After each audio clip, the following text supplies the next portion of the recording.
Hello friends and welcome back to our channel Naukri for you.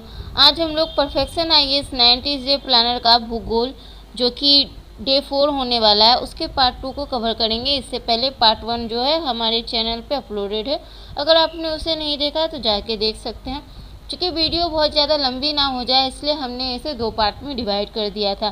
Friends, अगर आप हमारे channel पे न्यू हैं और आपको अभी तक नहीं पता कि हमारे चैनल पे परफेक्शन आईएएस 90 डे प्लानर के सारे सब्जेक्ट्स के वीडियो अपलोडेड हैं तो आप जाके उन्हें देख सकते हैं। और एक छोटी सी रिक्वेस्ट है, अगर आपको हमारी मेहनत, हमारे वीडियोस पसंद आ रहे हैं तो प्लीज़ हमारे चैनल को सब्सक्राइब करें। हमारा छोटा सा टारगेट है 1K सब्सक्राइबर का, उसे अचीव करने में हमारी हेल्प करें।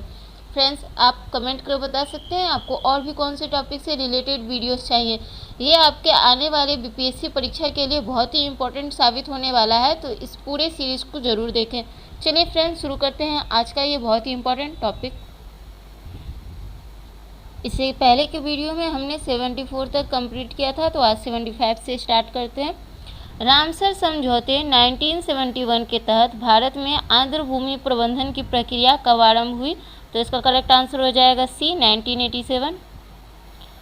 1971 में जलग्रस्त भूमि के संरक्षण के लिए ईरान के रामसर शहर में एक बहुउद्देशीय समझौता हुआ था, जिसे रामसर सम्मेलन कहा जाता है।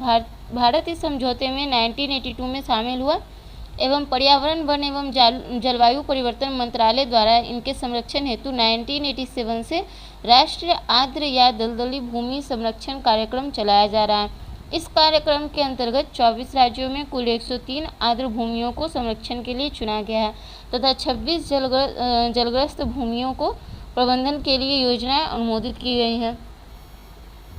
अगला प्रश्न है, उष्णकटिबंधीय सदाबहार वनों का विस्तार भारतीय भूभाग में किन क्षेत्रों में पाया जाता है?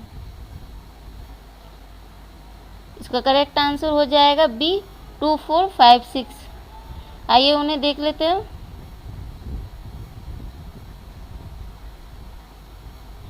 तो इसमें हो जाएंगे शिलांग के पठार, सह्याद्री पर्वत या पश्चिमी घाट, अंडमान निकोबार समूह, लक्षद्वीप समूह। बढ़ते हैं अपने अगले प्रश्न पर। अगला प्रश्न है, सूची 1 में है वन के प्रकार, दूसरे में उसके प्रदेश, इन्हें सुमेलित करना है। तो करेक्ट आंसर हो जाएगा ए, 4, 3, 1, 2। इन्हें मिला लेते हैं हम लोग। उष्णकटिबंधीय आर्द्र पर्णपाती वन हो जाएगा तराई, उष्णकटिबंधीय शुष्क पर्णपाती मध्य गंगा मैदान, अल्पाइन अरुणाचल प्रदेश, उष्णकटिबंधीय सदाबहार सह्याद्री। बढ़ते अपने अगले प्रश्न की तरफ। अगला प्रश्न है, सूची ए को सूची 2 से सुमेलित करना है। तो यहाँ इसके करेक्ट आंसर को देख लेते हैं। इसका करेक्ट आंसर हो जाएगा डी, 2, 4, 1, 3। आइए इसे मैच कर लेते हैं। सागौन मध्यवर्ती भारत, देवदार हिमालय के उच्च क्षेत्र, सिनकोना हिमालय की तराई, सुंदरी सुंदरवन। बढ़ते हैं अपने अगले प्रश्न पर। राष्ट्रीय वन नीति 1952 के अनुसार निम्नलिखित में से कौन सा वन का संवर्ग नहीं है? तो इसका करेक्ट आंसर हो जाएगा बी, राष्ट्रीय उद्यान इसका संवर्ग नहीं है। बढ़ते अपने अगले प्रश्न पर। फिर से सूची 1 है और सूची 2 को मिलान करना है, तो इसका करेक्ट आंसर हो जाएगा डी। यहाँ पे इसके मिलान को हम देख लेते हैं। उष्णकटिबंधीय वन साइलेंट वैली शंकु वृक्ष हिमाचल प्रदेश। इसके बाद हो जाएगा कच्छ वनस्पति सुंदरवन पतझर राजस्थान। अगला प्रश्न फिर से मैचिंग है। आइए इसके करेक्ट आंसर को देख लेते हैं। तो इसका करेक्ट आंसर ये रहा। अवनूस उष्णकटिबंधीय सदाहरित प्रकार की वनस्पति है। शीशम आर्द्र पर्णपाती प्रकार की वनस्पति है। अखरोट हिमालयी आर्द्र वनस्पति है। बर्च अल्पाइन प्रकार की वनस्पति है। बढ़ते अपने अगले प्रश्न पर। आर्द्र भूमि या झील और उनके स्थान है। पूछ रहा है कौन सा युग्म सुमेलित है? तो इसमें से 2 युग्म सुमेलित है, इनमें देख लेते हैं। इसमें 2 और 3 सही सुमेलित है। रेणुका आर्द्र भूमि हिमाचल प्रदेश, रुद्रसागर झील त्रिपुरा। बढ़ते हैं अपने अगले प्रश्न पर।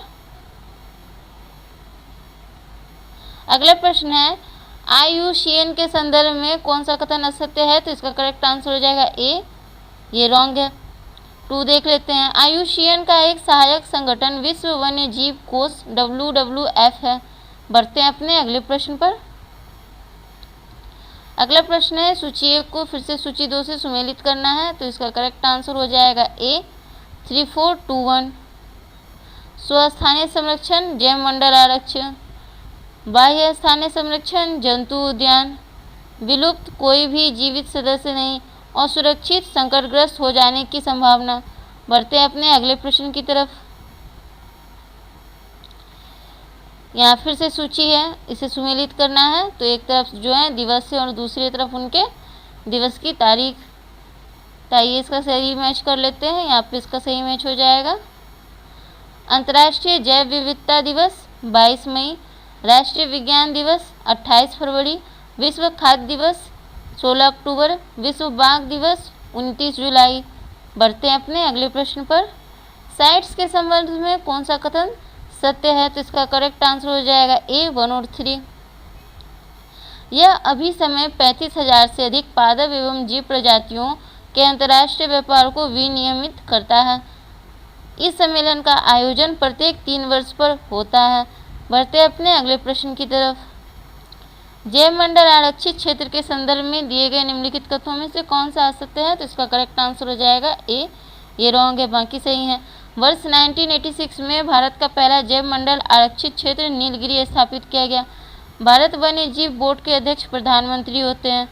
वन्य जीव संरक्षण अधिनियम 1972 के अंतर्गत ही प्रोजेक्ट टाइगर योजना संचालित हुई। बढ़ते अपने अगले प्रश्न की तरफ। अगला प्रश्न है, एक तरफ है बाघ आरक्षित क्षेत्र और दूसरी तरफ उनकी विशेषता, तो आइए इन्हें मैच कर लेते हैं। इसका करेक्ट आंसर यहाँ हम देख लेते हैं। नामदफा अरुणाचल प्रदेश सर्वाधिक ऊंचाई पर स्थित। पेंच महाराष्ट्र क्षेत्रफल की दृष्टि से सबसे छोटा। नागार्जुन सागर आंध्र प्रदेश क्षेत्रफल की दृष्टि से सबसे बड़ा। काजीरंगा असम सर्वाधिक घनत्व।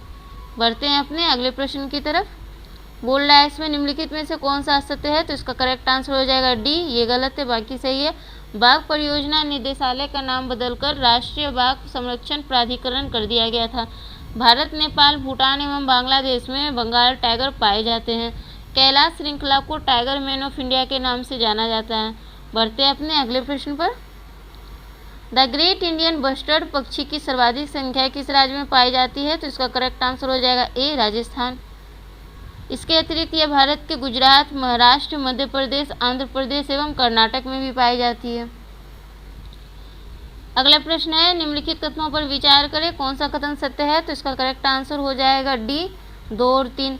कस्तूरी मृग हिमाचल की चंबा घाटी से लेकर सिक्किम तक हिमालयी क्षेत्रों में पाए जाते हैं। लाल पांडा को कैट बियर के नाम से भी जाना जाता है। बढ़ते हैं अपने अगले प्रश्न की तरफ। निम्नलिखित कथनों में से कौन सा असत्य है, तो इसका करेक्ट आंसर हो जाएगा बी, ये गलत है, बाकी सही है। हिम तेंदुआ परियोजना भारत के हिमालयी राज्यों में संचालित की जा रही है। नामेरी राष्ट्रीय उद्यान असम में स्थित है। केंद्र सरकार द्वारा 2013 में जलीय जीव डॉल्फिन को नॉन ह्यूमन पर्सन का दर्जा दिया गया था। बढ़ते अपने अगले प्रश्न की तरफ। कच्छ या मैंग्रोव वनस्पतियों के संदर्भ में निम्नलिखित कथनों पर विचार करें, कौन सा कथन सत्य है, तो इसका करेक्ट आंसर हो जाएगा सी, 2 और 3 सही है। पर्यावरण मंत्रालय ने ओडिशा में राष्ट्रीय कच्छ वनस्पति आनुवांशिक संसाधन केंद्र स्थापित किया है। ये उष्णकटिबंधीय और उपोष्णकटिबंधीय प्रदेशों की समुद्री तटवर्तीय पश्च जलों, मुहानों, दलदली मैदानों वाले क्षेत्र में पाई जाने वाली वनस्पतियां हैं। बढ़ते अपने अगले प्रश्न पर।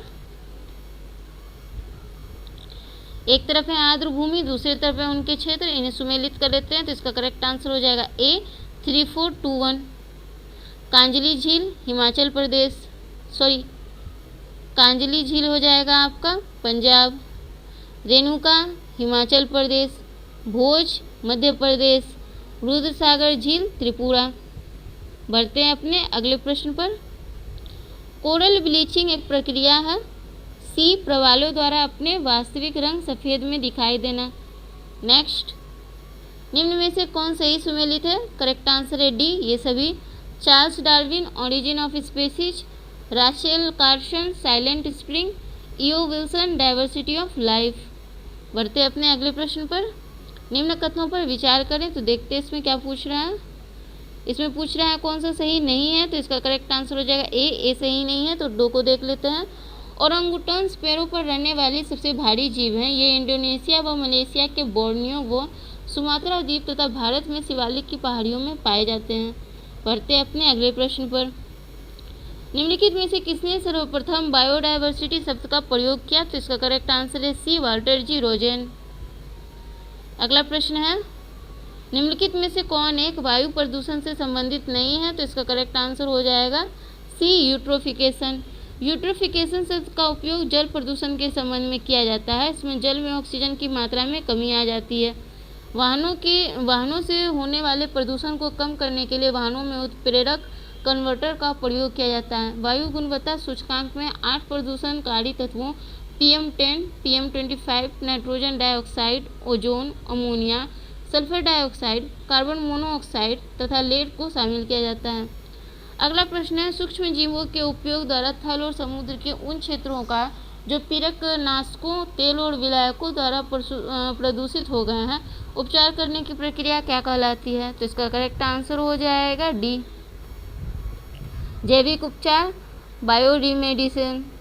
ये है इसका करेक्ट आंसर।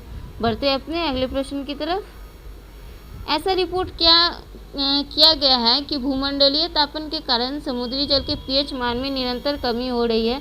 इसका कारण क्या है? तो इसका करेक्ट आंसर हो जाएगा ए, समुद्री जल द्वारा CO2 का अपेक्षाकृत अधिक उद्ग्रहण। बढ़ते अपने अगले प्रश्न की तरफ। निम्नलिखित में से किसकी औसत शुद्ध प्राथमिक उत्पादकता सबसे कम है? तो करेक्ट आंसर हो जाएगा सी, शीतोष्णकटिबंधीय घास प्रदेश।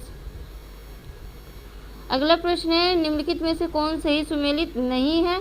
तो इसका करेक्ट आंसर हो जाएगा डी, ये सुमेलित नहीं है, बाकी सारे हैं। प्रथम विश्व जलवायु 1979, प्रथम पृथ्वी शिखर एजेंडा 21, पृथ्वी शिखर सम्मेलन 1997 +5। बढ़ते अपने अगले प्रश्न की तरफ। इससे पहले इसके एक्सप्लेनेशन को देख लेते हैं। संयुक्त राष्ट्र संघ के द्वारा ओजोन क्षेत्र की समस्या से निपटने हेतु 16 सितंबर 1987 को मॉन्ट्रियल में 33 देशों ने एक समझौते पर हस्ताक्षर किया। ओजोन संरक्षण हेतु यह प्रथम अंतर्राष्ट्रीय समझौता था। इसी दिन निर्णय किया गया कि 16 सितंबर को प्रतिवर्ष ओजोन संरक्षण दिवस के रूप में मनाया जाएगा। बढ़ते अपने अगले प्रश्न पर। निम्न में से कौन प्रवाल विरंजन में सर्वाधिक महत्वपूर्ण कारक है? करेक्ट आंसर है डी, वैश्विक ऊष्मन। अगला प्रश्न है, जैव विविधता को अधिकतम संकट है? ए, प्राकृतिक निवास एवं वनस्पतियों के विनाश से। जैव विविधता शब्द का प्रयोग वाल्टर जी रोजेन द्वारा 1985 में किया गया। जैव विविधता का अर्थ है एक निश्चित भौगोलिक क्षेत्र में पाए जाने वाले सूक्ष्म जीवों तथा वनस्पतियों की संख्या से। जैव विविधता को अधिकतम संकट प्राकृतिक निवास एवं वनस्पतियों के विनाश से है। जलवायु परिवर्तन, बढ़ते प्रदूषण तथा प्राकृतिक संसाधनों का अंधाधुंध दोहन से विभिन्न प्रजातियों, पौधे व सूक्ष्म जीवों के आवास नष्ट हो रहे हैं। 2014 को जैव विविधता वर्ष घोषित किया गया है। बढ़ते अपने अगले प्रश्न पर। गलन मैंग्रोव वनों स्थलों के संबंध में निम्नलिखित कथनों में से कौन सा उपयुक्त है? तो करेक्ट आंसर हो जाएगा डी, 1, 2, 3, 4 ये सारे। मैंग्रोव पादपों को लवणीय और स्वच्छ जल के उपयुक्त मिश्रण की आवश्यकता होती है। मैंग्रोव पादपों को वृद्धि और विकास के लिए पंख मैदान की आवश्यकता होती है। मैंग्रोव पादप सुरक्षित आड़ वाले तटों के अंतर्ज्वारीय क्षेत्रों में पाए जाते हैं। मैंग्रोव वनस्पति अंडमान और निकोबार द्वीप समूह सहित सभी तटीय राज्यों में दर्ज की गई है। बढ़ते अपने अगले प्रश्न की तरफ। अगला प्रश्न है, जैव विविधता तप्त स्थलों हॉटस्पॉट के विषय में निम्नलिखित में से कौन सा कथन सही है? तो इसका करेक्ट आंसर हो जाएगा ए, 1 और 2। जैव विविधता तप्त स्थलों की पहचान अंतर्राष्ट्रीय प्रकृति संरक्षण संघ द्वारा की गई है।